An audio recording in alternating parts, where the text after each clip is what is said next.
несподіваною заявою, навіть дещо сенсаційною, відзначився президент сусідньої з Бельгією держави Франції Еммануель Макрон. Під час спільної прес-конференції з канцлером Німеччини Олафом Шольцем виступив за право України бити по військових об'єктах в Росії. Макрон несподівано на цій прес-конференції зачепив цю тему. Ну, власне, журналісти постійно цікавляться, питають думки того чи іншого європейського лідера, що він думає про прохання України, звернення України дозволити бити по цілях воєнних, легітимних цілях на території Росії. І Макрон, на відміну від Шольца, який знову був вкрай стриманим і негативно відповів на це питання, що не можна бити по Росії, бо це ескалація, бо це загрози і так далі. Макрон сказав інакше. Він каже, ми повинні дозволити українцям нейтралізувати ті військові бази на території Росії, з яких запускаються ракети.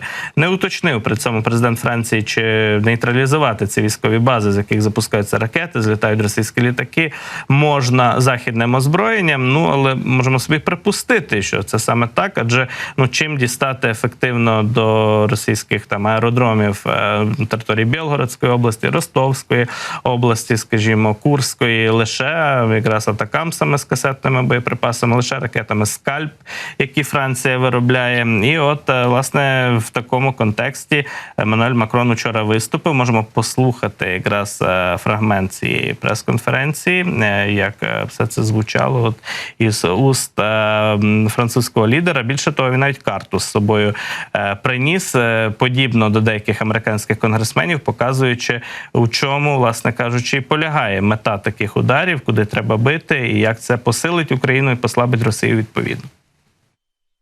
Вони мають право нейтралізувати військові бази, з яких запускаються ракети, і інші військові об'єкти, з яких атакують Україну. Але ми не повинні дозволити Україні вражати інші цілі в Росії, цивільні цілі або інші військові цілі. Ну, ось така заява, бачимо навіть з ілюстраціями, з наочними прикладами, показав Макрон, по яких цілях на території можна бити. Ну, і це зовсім інша позиція, яку раніше ми від західних лідерів такого калібру, масштабу не чули. Хіба що генсек НАТО Єнс Столтенберг в подібному ключі висловлювався. Однак він якраз уряд країни із потужною армією, і з тим військом, і з тим той уряд, який надає Україні оборонну допомогу, ракети, артилерію і так далі, не очолює Столтенберг, а Макрон очолює і може приймати рішення.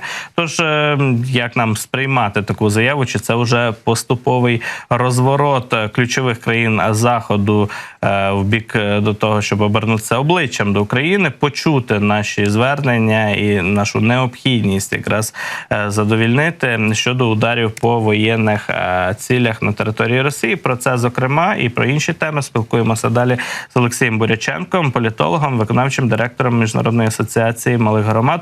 Олексію, я вас вітаю в нашому ефірі. Доброго ранку і слава Україні! Да, вітаю. Доброго ранку, слава Україні і вітання всім нашим шановним глядачам. Дякую, що відгукнулися на наше запрошення. Хотів би якраз почути ваше міркування, ваші міркування і висновки стосовно того, чи Еммануель Макрон, окрім таких от гучних заяв і слів, готовий, власне, підтримувати і справою, і ділом, кроками, дозволами Україні бити, зокрема, зброю французького виробництва по цілях на російській території? І наскільки це, скажімо так, дійсно зміщення от позиції, зміна позиції Європи, Заходу стосовно цього чутливого питання? Ну, я також вчора прочитав цю заяву президента Франції, і я розділяю вашу позицію і ваше трактування. Я також зрозумів таким чином, що Макрон знімає вето використання французької зброї по території Російської Федерації, але з певними своїми баченнями та обмеженнями. Ну, тобто, що мається на увазі, що це не мають бути цивільні об'єкти, що це мають бути військові об'єкти і, скоріш за все, на якісь певній обмеженій території. Важко сказати, яка це територія має бути вглиб Російської Федерації. Але все ж таки, я думаю, що також буде реалізовуватись погодження через супутникові знімки з нашими партнерами, і вже після того наноситись відповідні удари дальнобійними ракетами, такими як «Скальп» французький і, звичайно ж, «Storm Shadow» з Британії,